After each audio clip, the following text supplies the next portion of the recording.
Hello, I'm the 10-minute English teacher. Let's get you exam ready. Today we're thinking about A Monster Calls by Patrick Ness, and I'm providing you my guide and summary to chapter 5 and 6 of the novel.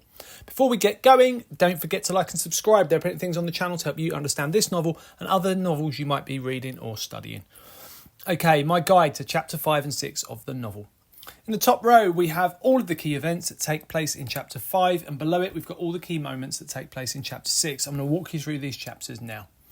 So we have chapter 5, and that is given the title 3 Stories by the writer.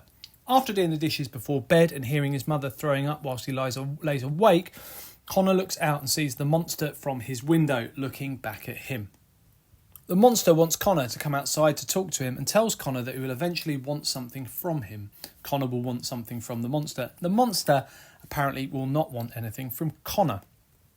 Connor stands in the garden talking to the monster, and the monster claims to be powerful and eternal and promises to continue to visit Connor at night and tells him that he will be told 3 stories. The monster then says to Connor that he will be the one who tells the 4th, the one he is most afraid of, his truth, or he will face being eaten alive. And at the end of this chapter, Connor awakes from sleep and believes that he has had another nightmare, but then he finds that there are poisonous red yew tree berries covering his bedroom floor. We then enter chapter 6, and this one is given the title Grandma because Connor's grandma has arrived.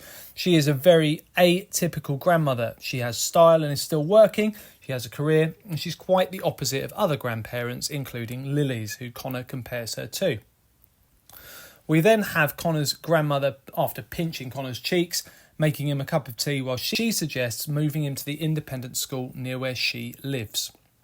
Later, Connor wipes down the surfaces in the kitchen whilst Connor's grandmother speaks to him about how he will be coming to live with her and hints at his mother not getting better as the monster looks on ominously from the window.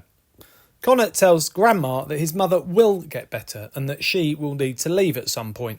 And at this point in the chapter, quite ominously, in a moment of foreshadowing, his mother throws up. And that's giving us the impression that she certainly is getting worse. Her situation is becoming more grave and critical. And Connor's grandmother might be right here. And that's how the chapter ends. And those are all of the key moments that take place in chapter 5 and chapter 6 of the novel. Now, if you want to take it further, all you need to do is click the link in the description and you can get a completely free copy of these worksheets. You get a copy of my comic strip that takes you through all of the key moments in the chapter so that you can recall these moments, and you'll also get a worksheet that allows you to summarise each of them in your own words. Okay, check out the other videos on my channel. I'll continue to add content. Feel free to ask something you'd like to see me cover in the comments section. Don't forget to like and subscribe and share, and keep revising.